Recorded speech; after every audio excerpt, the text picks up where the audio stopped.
You need no introduction. Okay, I've been cued. So I'm Les Lenkowsky, as some of you know, and I'm here to talk about the role of philanthropy in this year's presidential election. To put it mildly, it has been a rather unusual presidential election.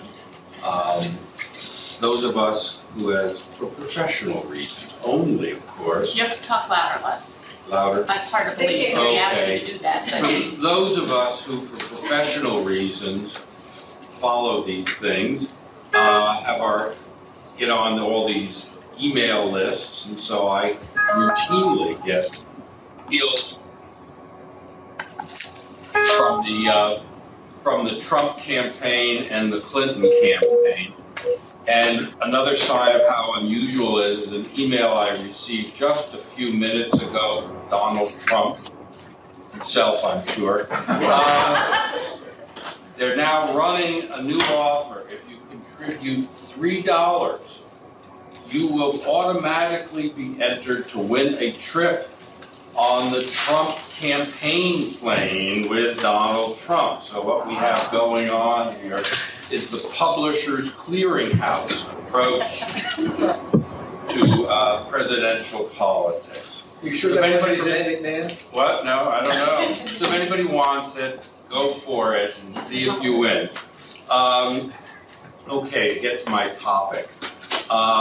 While philanthropy has been a subject at various points in various campaigns, I can't think of a presidential race in which philanthropy has been more widely discussed.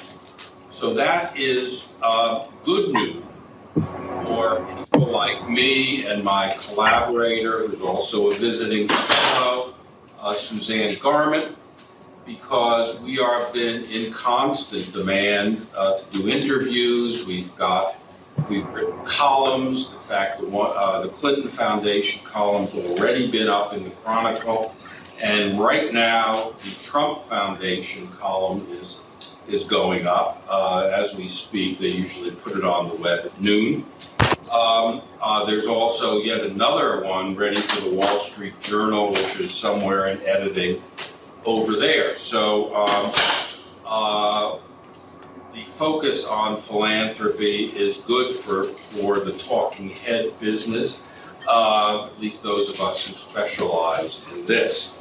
On the other hand, the question I want to raise this morning is it good for philanthropy? And I think the answer is probably not. To have it discussed in quite the way it's discussed.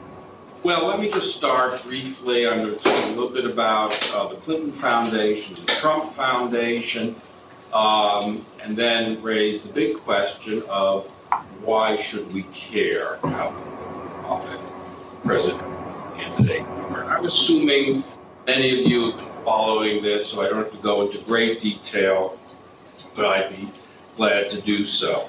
So the first thing you need to know about the Clinton Foundation is it is not a foundation, at least not as we normally think of foundations. It's a public charity, and it was set up by Bill Clinton in 1997 to raise money for the Presidential Library.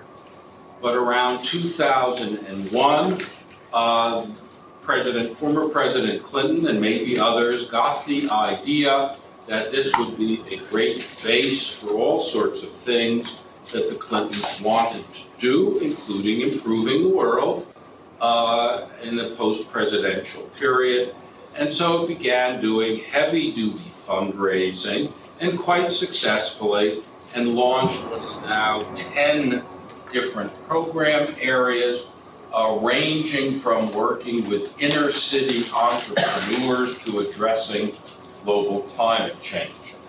On an annual basis, they've reached about $300 million in spending. There are reports that they have raised an endowment of $250 billion. And this is just the tip of the iceberg, because one of these 10 programs is the Clinton Global Initiative, in which President Clinton, and while she was out of office, Secretary Clinton, convened people, very wealthy people, who make pledges. Estimates, it's kind of hard to tote them up. The number of pledges that have been made over the years to do this, that, activity is many. I think I figured at one point it's about 80 times more than what the Clinton Foundation itself does. Now, to add one more complication to this story, there is also a Clinton Family Foundation. And the Clinton Family Foundation is a foundation. It is funded by Bill, Hillary, and maybe Chelsea Clinton. But it is very small. I think its accumulated assets in the 2014 990 PF were about $3 million, maybe a little more than that. But it's mostly a pass-through foundation. So obviously the Clintons are putting money in, and most of it goes out. Where do you think it goes? To the Clinton Foundation, the public charity. So bulk of the money from the Family Foundation funds the public charity. So anyway, the Clinton Foundation is a real organization. It's doing real work, and the work may even be good, although if you look on its website, you'll find lots of information about how many people received HIV retroviral, this or that, what we call kind of output measures, very little with regards to outcome measures. But that's out there. That's par for the course for charities, as we all know. And of course, one can understand the difficulties of measuring outcomes in programs in which they're working. The real questions of the Clinton Foundation concern issues of conflict of interest. And whether or not, one person, I'm not going to mention his name since some of you know him, but he is a relatively liberal man who's the head of a big grant-making foundation in New York City. When we were talking about this the other day, he said, oh, it's just a political parking lot. Okay, so this is the view from at least one influential person within the foundation world.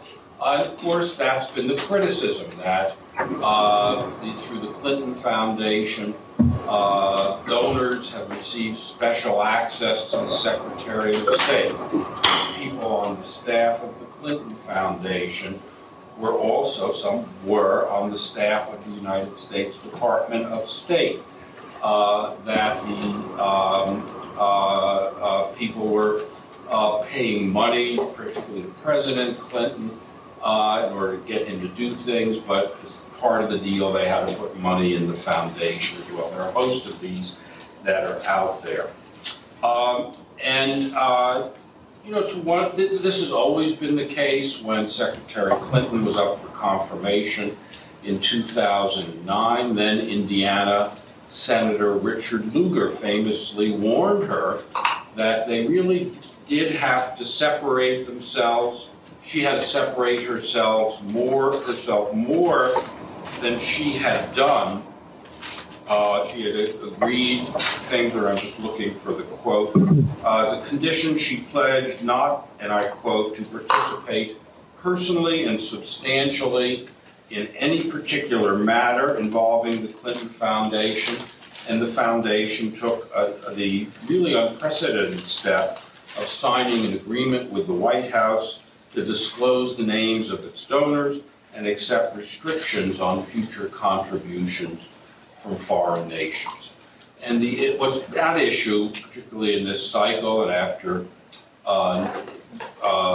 leaks of her, or not only leaks, but releases of her emails and State Department records, is whether, in fact, as Secretary of State, she has lived up to that commitment. Almost implicitly, the Clinton family has kind of said, well, maybe we were too close because they've made certain undertakings about what would happen if she were to be elected president, which would include Bill Clinton and Chelsea going off the board of the Clinton Foundation, no money accepted from foreign governments, and so on. So these are the issues swirling about the Clinton Foundation. And our take on this was, so what else is new? In a world of public-private partnerships, which is what we have had for a long time, the interplay between private foundations and public charities and government has been extensive, and not infrequently these kinds of issues could be raised. Just to give you a small example from my own career of the sort of, I hope there are no law enforcement officials here, but anyway, IRS officials. So one day I got a call from the White House. They were looking, they wanted to know whether I could raise in about a week $500,000. The National Service Corporation had what in government speak is known gift authority, which really means we could receive gifts, not that we were going to make gifts. What was going on is that the White House was going to put up some public service ads featuring the president to encourage people to volunteer, and those smart special assistants to the president realized at the last minute they had to raise money in order to pay for the production of them. And so the call went out to raise $500,000. Well, as it happened, I had just a couple of days earlier met with some people from the Walt Disney Corporation. And for Disney, volunteering was a really big part of its corporate culture. As my contact explained, at Disney, it's all about the ears, the mouth. And so I called them up. Of course, they have extensive experience with film and advertising. I called them up and said, I know this is an unusual request, but do you think you guys could come up with $500,000 for me? And he said, we'll get back to you. And in a day or two later, he called me up and said, yes, we'll make the gift with one condition. What was the condition? The then CEO of the Walt Disney Corporation, Michael Eisner, wanted to meet with a high official in the White House. Done. Easy as pie. I wasn't even part of the meeting. I have no idea. But those of you who know anything about Disney know they have business with the FCC and lots of other kinds of federal aid. But this is how we do partnerships. We've been doing it for quite a while. If you said, oh no, this is really potentially corrupting, as we said in the Chronicle piece, then my friend, I should have told my friend in the White House, I'm sorry, we're not going to raise a gift. Why don't you go to Congress and get another $500,000 appropriated or whatever? You're going to wind up with more government. And obviously a lot of the work of the Clinton Foundation falls into this. The major difference is Lenkowsky wasn't running for president. Thankfully, Secretary Clinton is. And so it makes it very confusing as to whether the work of the Clinton Foundation is serving properly philanthropic objectives, political objectives, or personal financial ones. It's all confused and all the meat for this kind of controversy. So now let's turn to Donald Trump. Here too we have a foundation, the Donald J. Trump Foundation. It is a private family foundation. It is not a public charity. It was created in 1988 when the year after Donald Trump published his best-selling book, The Art of the Deal. And the assumption was, the understanding was, the fact was that royalties from The Art of the Deal would be funding the Trump Foundation, and in fact they did. But starting around 2008, Donald Trump, his children, who are the rest of the board, stopped contributing to the Donald J. Trump Foundation.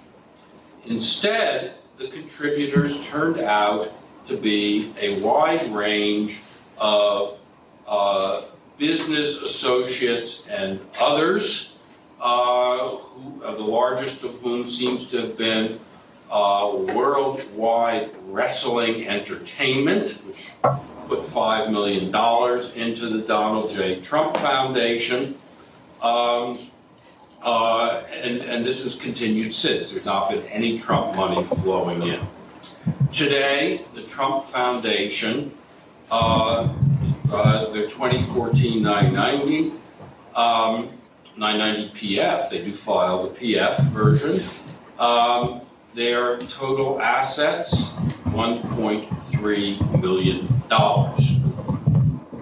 Their total spending in 2014 was about $600,000. Their total income from two associates of Mr. Trump, one of whom is a leading, let's see, how do we phrase this here? One of whom is active in what is euphemistically called the secondary ticket market. We might refer to it instead as ticket scalping. He put in $500,000 for some reason. So, in other words, pretty much their spending was paid for by external contributions. Now, you might say, as reporters would say, well, I know a private foundation can take contributions from others. Yes, it can. Remember, a private foundation is also a public charity, but it is a public charity that has failed the public support test. So it can receive contributions from others. If the contributions get too large, it may pass the public support test and no longer becomes a private foundation. So he could do that, and he has been doing it. The other side of the ledger is, where is this $600,000 been going? Well, to a whole variety of things.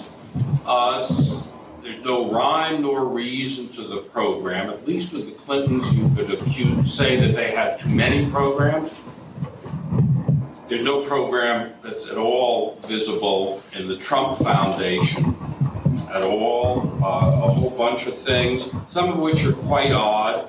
For example, those of you familiar with New York City know one of the major charities that lots of very wealthy New Yorkers contribute to is New York Presbyterian Hospital. That was the one that John D. Rockefeller and the early Rockefeller Foundation was associated with. And so Mr. Trump does give to New York Presbyterian Hospital, but he gave only an annual gift of $1,000. So it's scattered around. And then if you saw yesterday's stories, there are a number of gifts that verge on, if they don't cross over into self-dealing.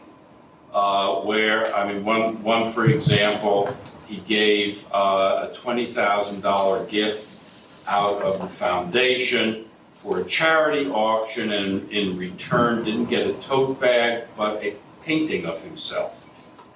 Others were much larger. One of his golf clubs had a hole-in-one contest, and a gentleman actually got a hole-in-one. If you're familiar with those things, and they're often done in charitable golf tournaments, usually you take out an insurance policy, and the insurer has to pay whatever it is.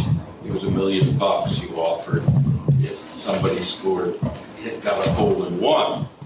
Well, the insurer in this case refused to pay because the golf hole had to be at least 150 yards long, and for some reason this one wasn't.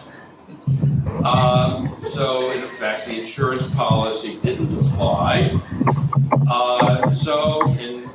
The guy, as Trump refused to pay, the guy in turn sued Donald Trump, and after negotiations, it was settled by the guy dropping his claim and Trump making a six-figure gift to the golfer's charity. Now, is this self-dealing? Most lawyers, including my partner in this set of writings, who is a tax lawyer, would say, yes, this is self-dealing. But of course, who are we to say? The only person who can really say ultimately is the Attorney General of the state of New York, whose job it is to investigate and bring charges. And that's what he is doing right now. Well, the Trump Foundation is, as we say in today's piece, an example of celebrity philanthropy. There are many such examples out there. Usually we think of them in connection with sporting figures, entertainers, and so on. But in this case, it's a kind of celebrity builder or celebrity reality TV show host or whatever you want to call them, who created a foundation as a way of embellishing his quote-unquote brand. Now, some of these foundations do very well. The Lance Armstrong Foundation, for example, did develop a very good set of programs that to some degree has been sustained even though Mr. Armstrong was disgraced by his drug use. Another good example is the Michael J. Fox Foundation for Research on Parkinson's disease. So we have a number of these that we could point to, but by and large, the bulk of these foundations aren't as successful. They serve very limited purposes. They're often have no professional management, and they frequently find themselves getting into trouble. Often the trouble takes the form of the celebrity employing a relative to oversee the operations of the foundation. Sometimes the celebrity foundation will give money for a scholarship. I've heard of a basketball player who did this, for a basketball scholarship for his nephew to go to some school that presumably didn't want to give him an athletic scholarship. This is par for the course with the vast bulk of celebrity foundations. And in that sense, what Trump is doing fits the bill. Indeed, we've already, even before yesterday's allegations, he's already had to pay a fine because his foundation made a gift to the re-election campaign or the election campaign of the Attorney General of Florida, Pam Bondi. They claim the gift was in error. Maybe it was, maybe it wasn't.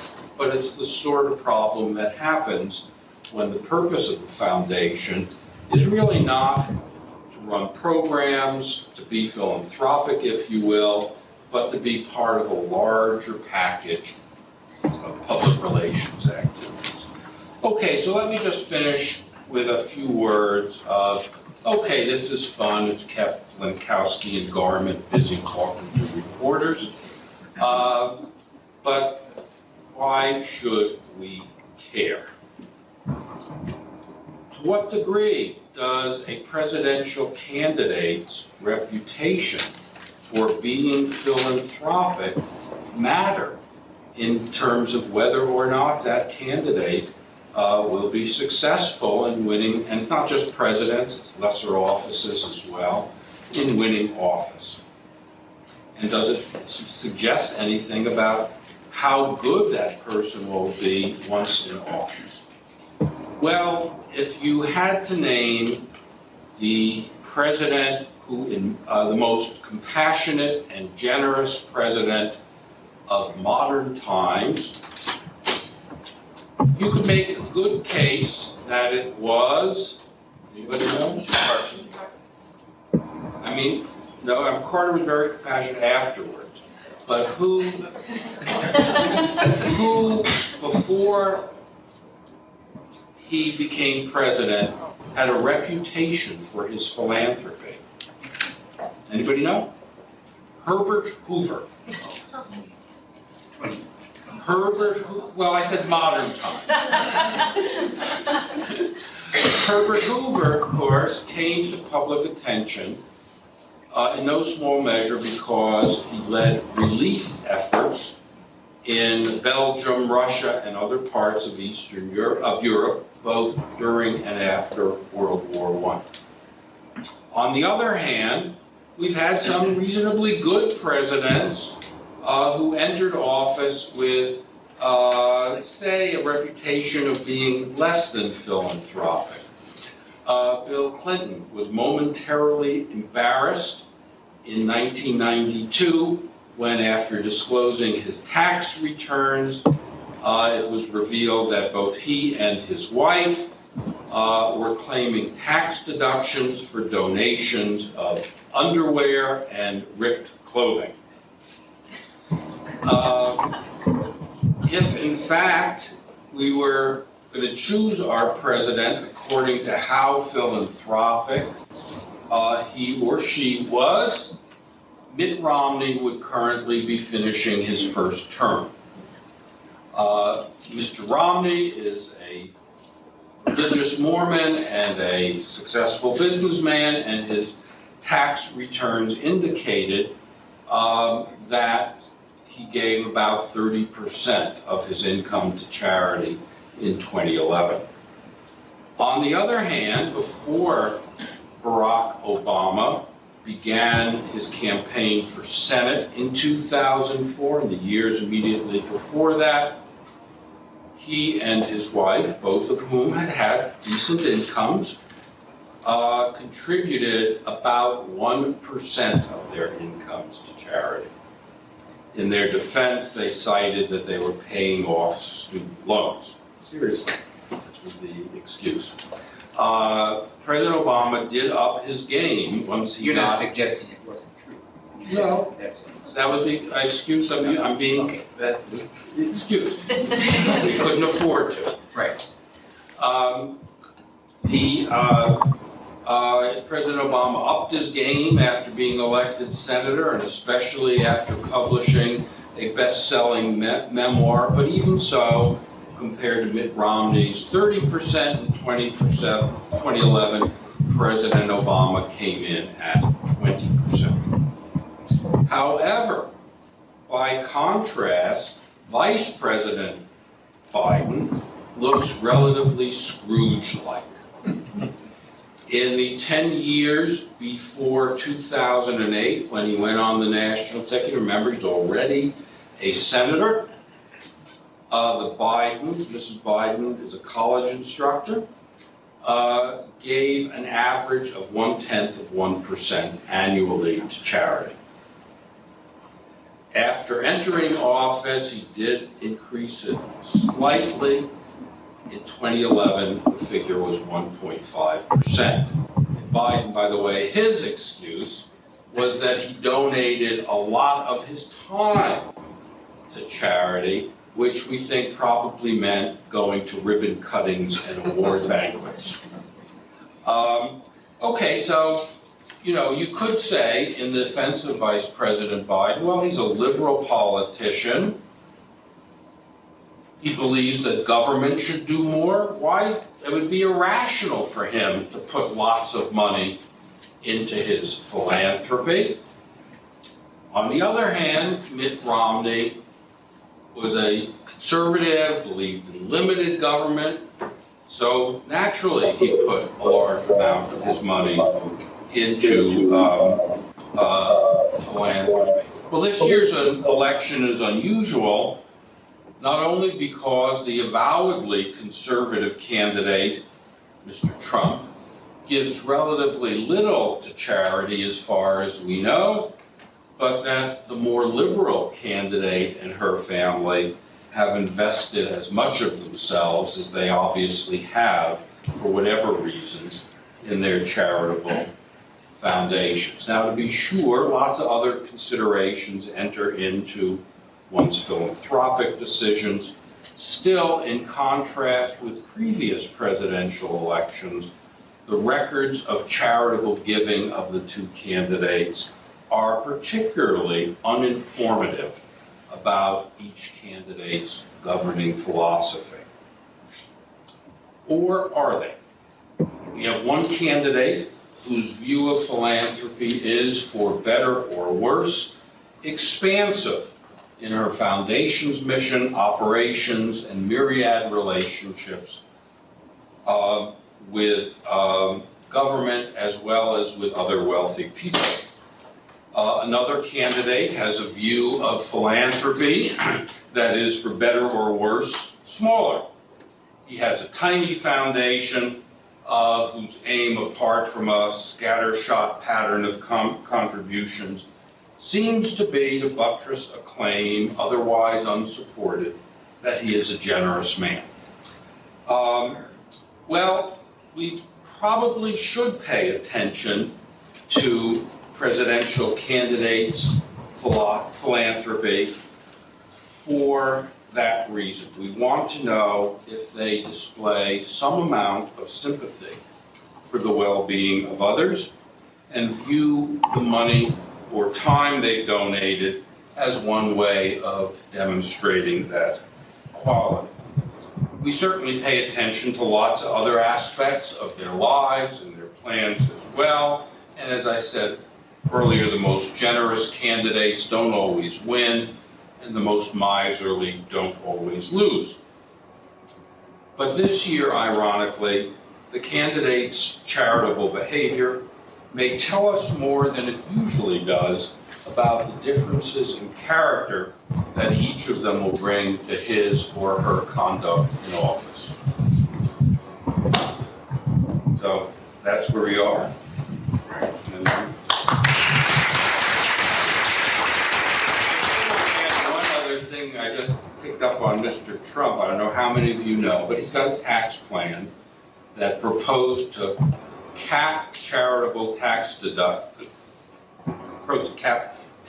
deductions for very wealthy people, but he initially accepted, I believe, mortgage interest and charitable tax deductions. The latest version of that plan gets rid of that exception, prompting a conservative interest group in the philanthropic world, the Philanthropy Roundtable, through its policy arm, to be very critical. So this is going to continue to develop.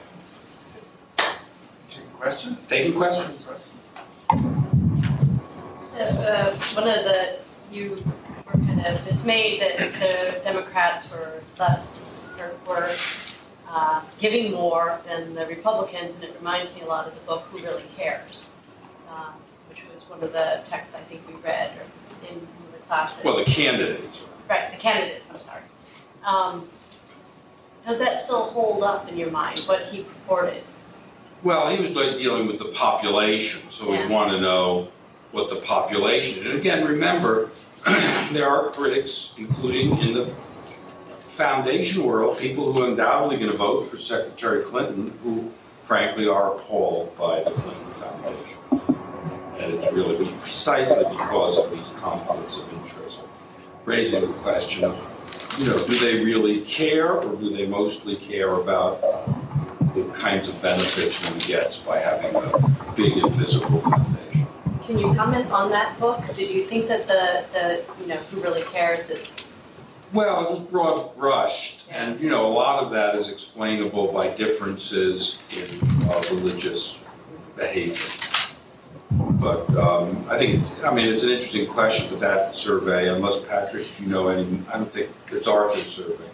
I don't think there's been anything more recent. Yeah, he actually kind of coupled together 3 different data sets, and there's a little magic that was on there because he takes one data set, makes a conclusion from that one, infers that applies to another data set, infers that another conclusion from that one applies to another data set, and comes up with the math magic is that conservatives give more than liberals.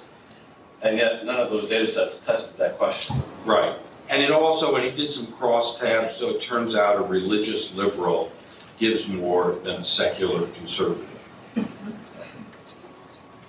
You mentioned the Attorney General in New York potentially looking into his misgivings, I guess, from the foundation. How often is it that somebody might be indicted for, or looked into for that crime? These are usually going to be civil penalties. It is not frequent, but it's not uncommon. There was a famous episode here in Indiana, I'm going to guess within the last decade, where a foundation in Fort Wayne felt it was part of it was necessary for its charitable purposes to own a house in Las Vegas. And our Attorney General investigated, and they concluded this was not necessary for the charitable purposes. And one of the powers most state attorneys general have is to replace the board of trustees. And they did, to get the foundation straightened out and then, resume business. So this is not frequent, but that says is that from the point of view of most attorneys general, bringing actions against charitable organizations of any kind is not a big part of their duty.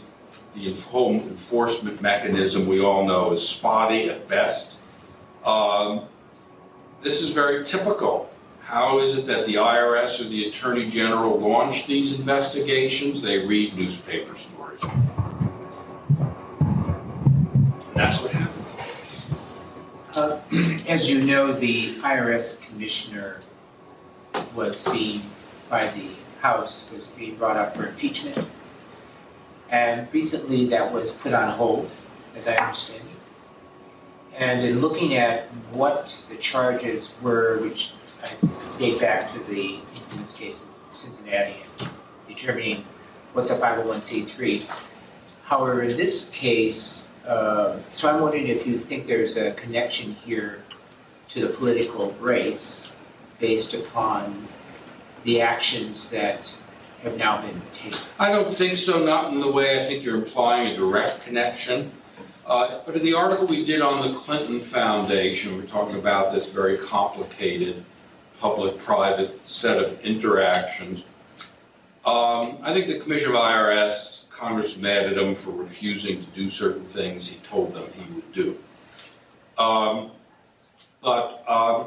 one of the things that I don't think has gotten as much attention in our field as it should is that the legitimacy of the IRS in the area of charity regulation has been vastly weakened. It was an outgrowth of the Tea Party scandal, but also, and this is where the current regime enters into it, not so clear what they have done to rectify the problems, if they could. I don't think he was out here, Dwight, but you'll remember the Inspector General of the IRS was the #2 guy in the George H.W. Bush Points of Light office. He was my Inspector General. I recruited him at the corporation. He's straight up, and he does know the philanthropic world. And he's the one that revealed what was going on with Tea Party applicants a few years ago. But as a result of all that, if you're looking to the IRS to have a kind of legitimacy, a sense of not just legal authority, it does have legal authority, but moral authority to go in and deal with errant charities of any sort, whether they're connected to presidential candidates or not, it's in a much weaker position today than it was in years past. And I think those of us who feel that, I'm not a big fan of over-regulation, but if, you do need a certain level, people need to do things under the charitable tax laws that are really charitable. And if the agency that's federal agency trusted with doing this, has to walk on eggshells, so to speak, it's a problem.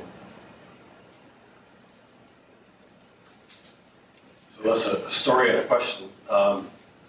So they had a bait and switch with a reporter this summer who called about Giving USA, and I said, "Oh, while I have you on the phone," and then they said, "I'm not going to tell you the name of this foundation, but here's some behaviors." And so the reporter couldn't help himself. It turned out to be the Trump Foundation, and another golf thing. So they had a fundraiser at a golf club that Mr. Trump owned, and in the publicity they said all the money, all the proceeds go directly to charity because all the costs are donated. Okay, so including the Trump Club, presumably the clubhouse, the golf course, and all that. Well, then afterwards they took some of the proceeds and they paid out of the foundation to the for-profit entity a very handsome fee for the facility rental, the golf course, food, catering. So it was a big sham in lots of ways. And there were several other stories like that. And I went through and I said, you know, I'm not a lawyer, but it sounds like these are things that would not be best practices philanthropically, probably not breaking the law in terms of, you know, they probably had a little footnote or something like that. I don't know, but they probably didn't break the law. So that's the story consistent with yours. But the question, so I think Bill and Hillary are clearly smart individuals. Ignoring the politics and parties and stuff like that. I mean, arguably, she's a very smart woman. Clearly, she wanted to run for president, and has for a long time, probably. And so, and clearly, these things around the Clinton Foundation have created questions for her. And you said, you knew you weren't going to run for president, and so, why do they allow this to happen in a way that puts their campaign at risk? Well, my collaborator, who I hope we'll try to get her out here sometime, is actually an expert on Washington scandals. She wrote one of the big books on Washington scandals when she was a columnist for the Wall Street Journal. And I asked her exactly that question. And her response was, she's been spending most of her life trying to understand why these people sort of push this envelope, and she still doesn't have a good answer. I don't think we know what's going on. I think, and I probably couldn't. I mean, nobody can read in minds, but what we can do is be reflective, I think, of the way in which organizations, lend themselves to potential conflicts of this sort.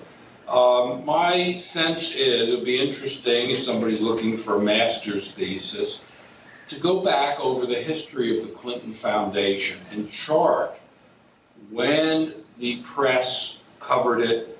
I mean, I'm sure you'll find that until very recently, the overwhelming bulk of the coverage was positive.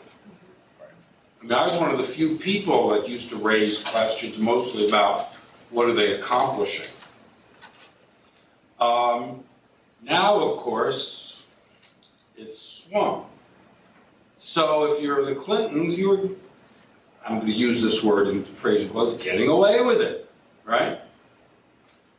Not that I mean, they might have been perfectly sincere. I don't know. I've had students who've interned at the Clinton Foundation and had good experiences there. But why they do it, big mystery. In the piece you wrote, I think it was for the Chronicle, you talked about the inherent conflict and discomfort between the desire for smaller government and increased charitable work and the cozy relationships that can come out of that. What recommendations or solutions would you have to offer to either ease that discomfort or move away from that model? Well, I'm not sure I want to move away from that model. I think that it's, it's the world as we have it. If we want government to do all sorts of things, that's fine. I don't think as a public we want that to happen. On the other hand, if we want lots of private organizations for all the reasons we talk about, when we think about nonprofits, then these kinds of conflicts are inevitable. I'll give you another funny story from my own career as a bagman.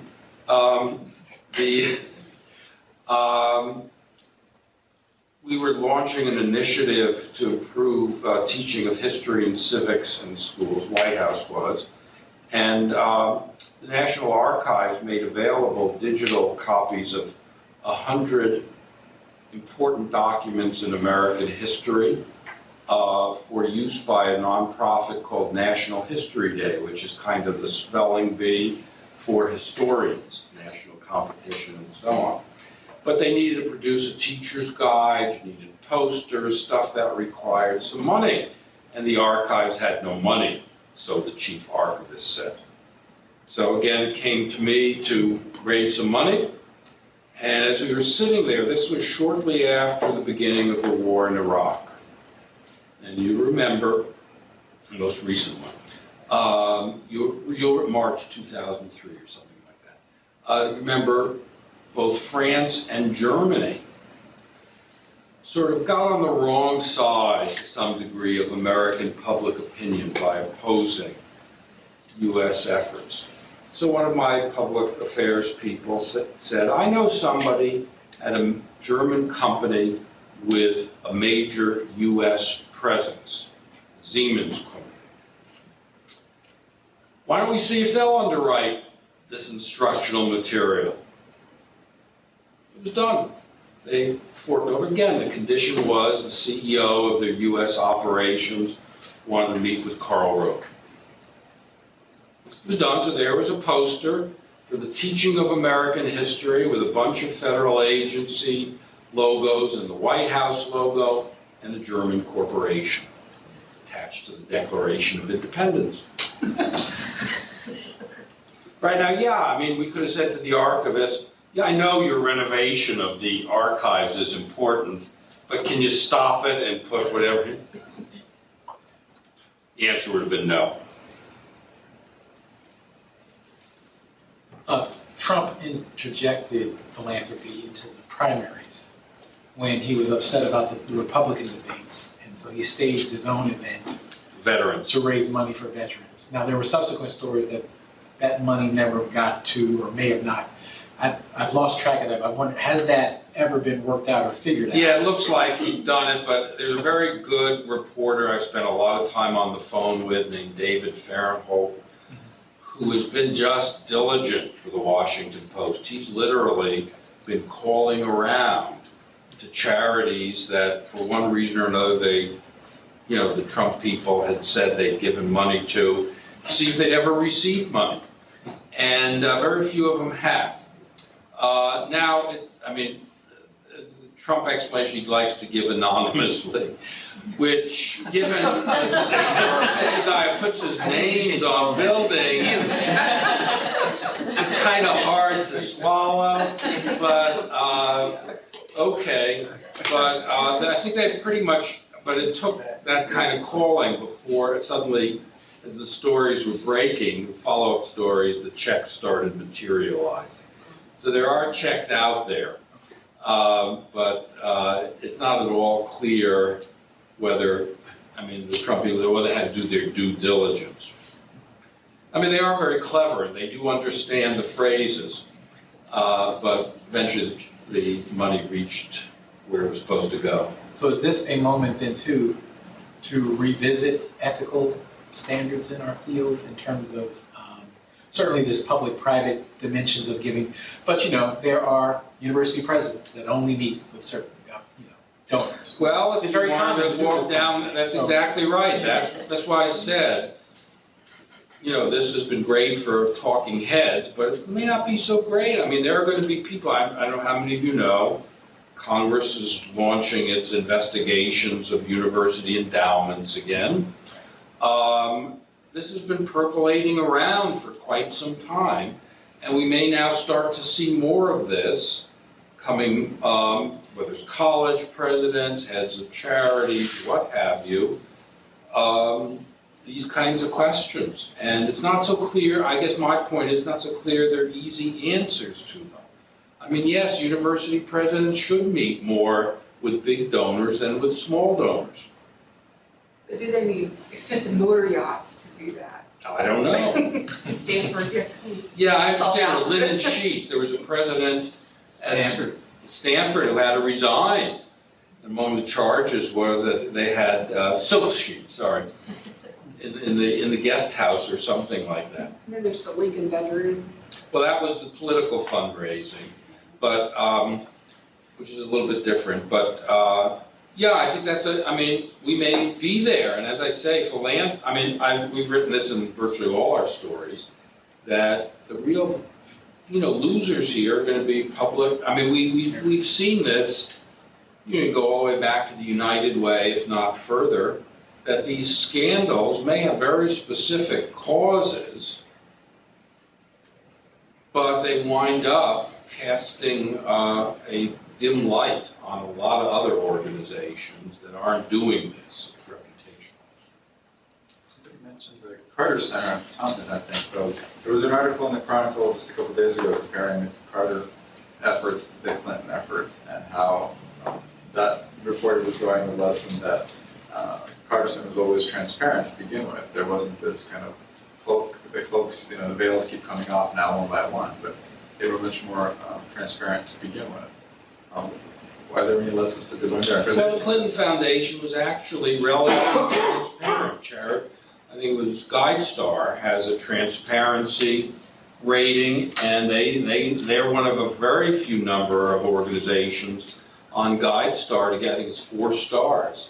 So again, maybe our standards are too low, but by whatever standards we have in the field, they've been transparent in a lot of ways. So it may very well be that we need to revisit our standards, or maybe transparency is not enough to get at what the real problems are with regard to, these conflicts. So, building on that, the Clinton Foundation restated their Form 9, refiled their Form 990s. Do you make anything of that, in retrospect, that they actually have gone back and changed the numbers that they actually I don't see anything that would be, worthy of suspicion, though it might have been. I think, again, the Clinton Foundation, that was much more professionalized than the typical celebrity foundation, was another celebrity foundation. And so, a lot of the practices were much looser than they should have been. It's also true that restating Form 990 is not, for a very big organization with this wide range of purposes and donors, is not all that unusual. Organizations taking money from sources all around the world, doing things around the world. For many years, the National Service Corporation never received a clean audit from an outside auditor.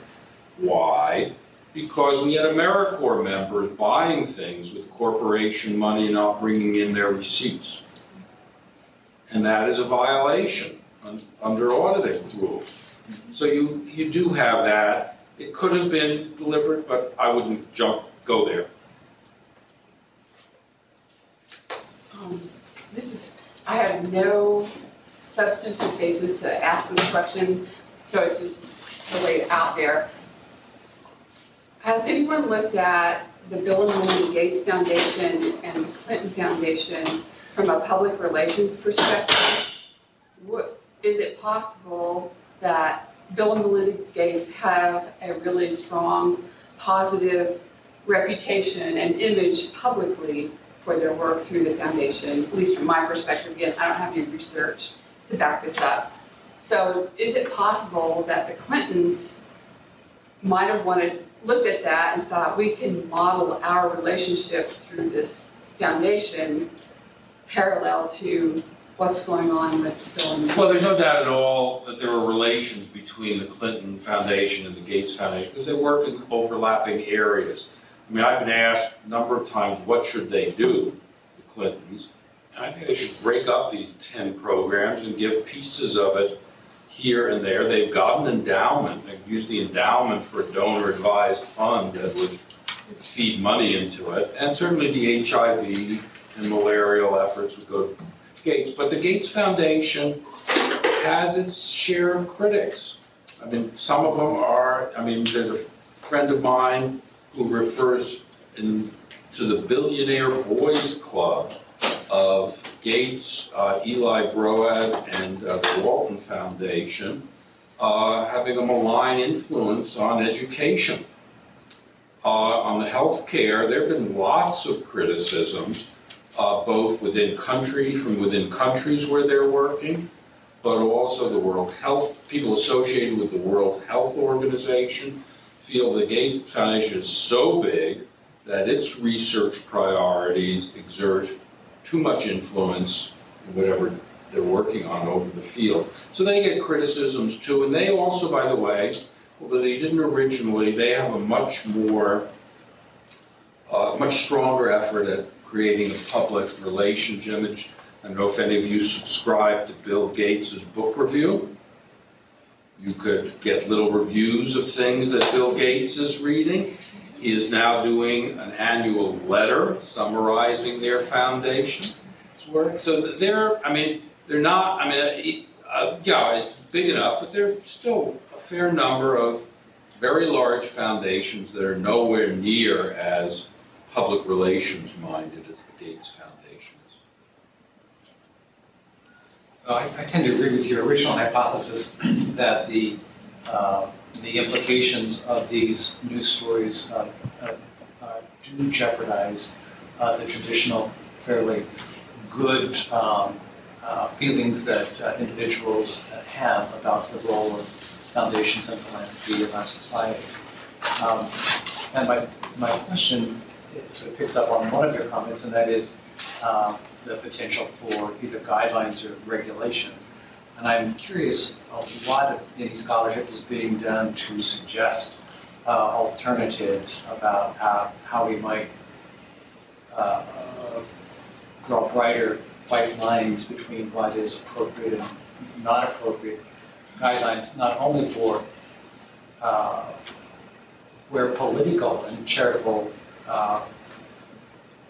activities intersect, but also in terms of where the level of abuse in family foundations tends to begin. Is there a correlation, for example, between the size of foundations and their propensity to be abused? Well, there's certainly, there's two separate issues here. So there was a previous Attorney General, whose name you may remember, of New York, named Eliot Spitzer, who once proposed a lot of foundations for various reasons are incorporated in New York State to set a threshold that you had to have at least 20 million in assets in order to incorporate in New York State as a private foundation. And there would be a fairly large number of foundations that would fall below that $20 million threshold. There was no research to speak of done on that.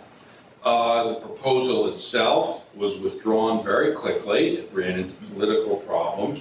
But then also, what you'd want to do, I suppose one way to look at it would be to look at family foundations. And I think you're going to find at least some with relatively small amounts of money actually do kind of interesting things.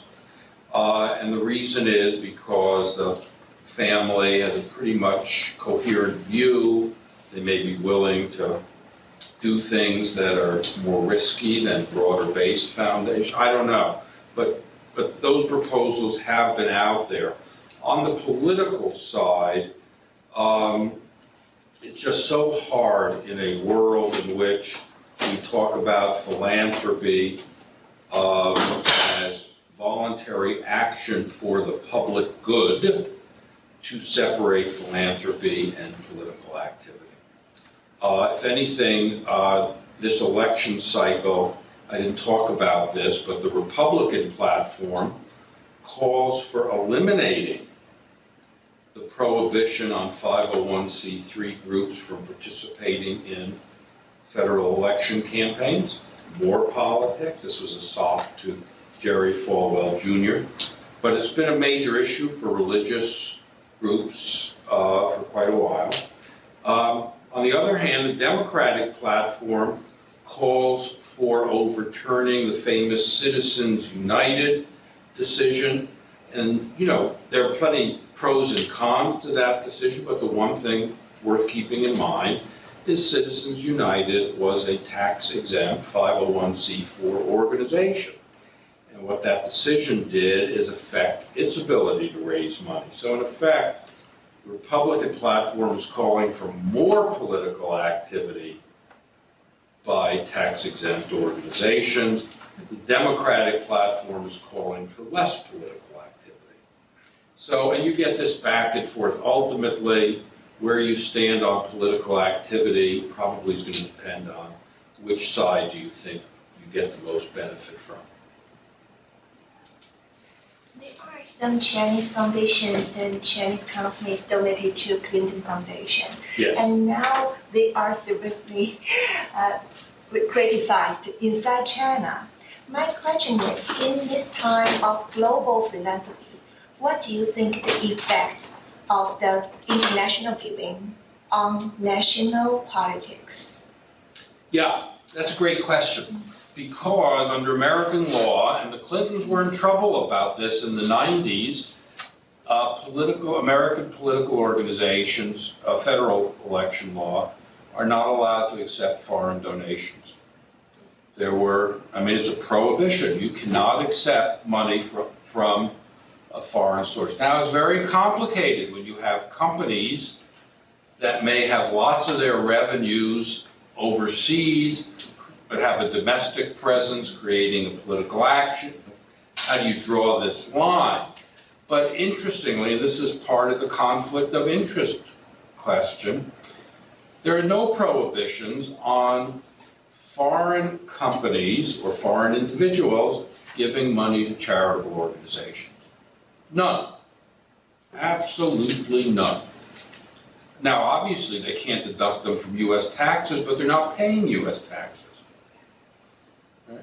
So it's unlimited. Well, you could see, how a suspicious mind might say, especially since the Clintons, had problems, particularly with Chinese donors in the 90s, political donors, that this Chinese support going to the Clinton Foundation was a backdoor way of doing what would have been prohibited by federal election law.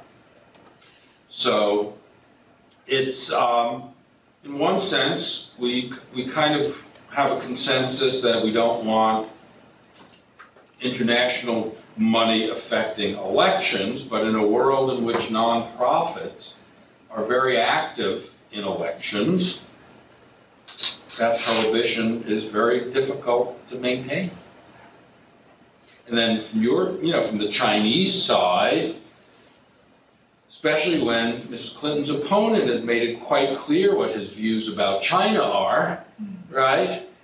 I could easily see why he said, oh, gee, were we right to be so closely aligned? What if she loses?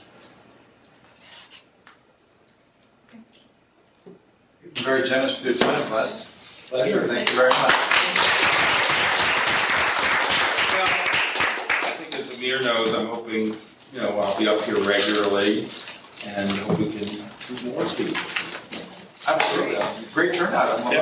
There are a dozen on the interactive, but we'll just have to, next time, get them involved in the questions. So How many were there? A dozen. That's terrific. Thank you for coming in. One take one.